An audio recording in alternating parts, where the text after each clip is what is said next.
Yeah. Maybe go over the timeline, how you said that it might have accelerated today when more teams got into Yeah. this.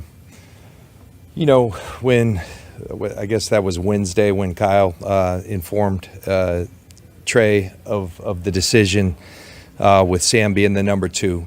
And, I think that led to just some organic conversations between them. And Kyle came up to my office and just said, hey, as we started talking,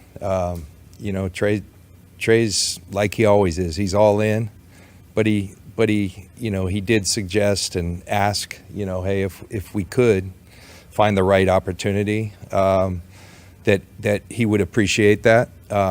He also said he'd be here and continue to compete. And I had a chance then to talk to Trey's agent, and I gave him my word that I'd look and see what's out there. So we started that process, and it culminated today with Dallas happening, and it felt like a long time, but it was really a short period of time, a couple days, where we're talking to teams, and teams are reaching out to us, and the end result was what we ended up with. Did you guys give them permission to seek a trade? Is that what happened?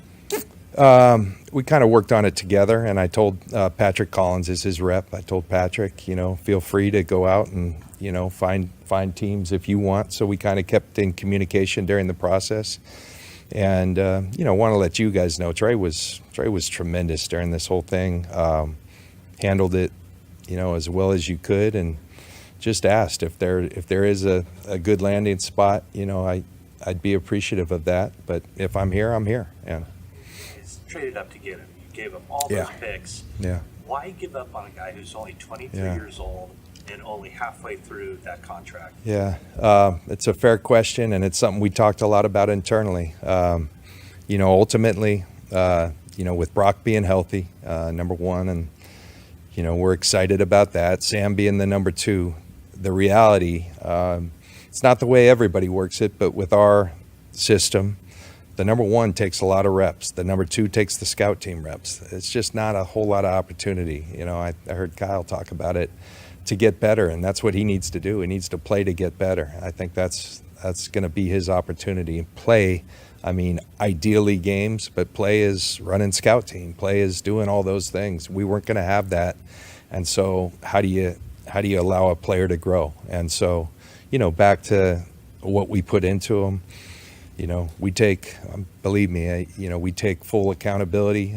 We own that. And, but as I said, on TV today, I think his story is very much unwritten. I've got a lot of belief in the kid, and, think with his talent, with his work ethic, he's going to forge a nice, career in this thing. And so, love the kid. Kyle and I, when we broke the news to him today, saw him light up a little bit, and he loves it here. He was very appreciative of the opportunity, like Trey, typical Trey. He apologized to us, and there was nothing for him to apologize for.